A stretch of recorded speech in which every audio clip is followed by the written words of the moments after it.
Philippians chapter 1, verse 6, he says, "And I am sure of this, that he who began a good work in you will bring it to completion in the day of Jesus Christ."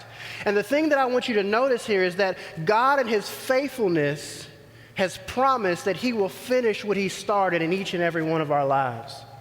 You see, implicit in this verse is that God is faithful.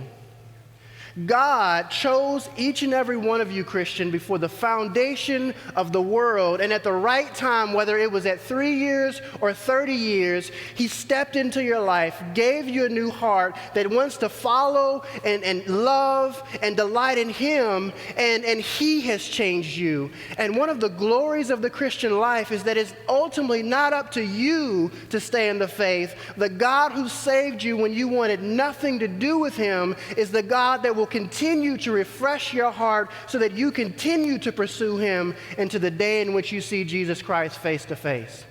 Beloved, it is a glorious thing to know that my ability to stay in the faith is not ultimately up to me.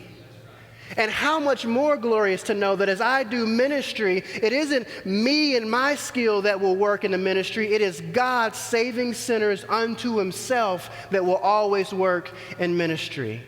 Beloved, he, the God of faithfulness, who began a good work in you, has promised that he will complete it. He will give you the strength to keep clinging. He will refresh your faith when it fails. He will bring truth to your heart. How many of us have read verses of Scripture? You've read it 20 times, and yet in a time of need, it's like he pulls back a veil, and you see something in it that you have never seen before.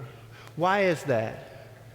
Because the God who began a good work in you has deemed in this time and in this moment, this particular truth would touch your heart in such a way as to give you hope and joy and refreshment in himself. He who began a good work will bring it to completion.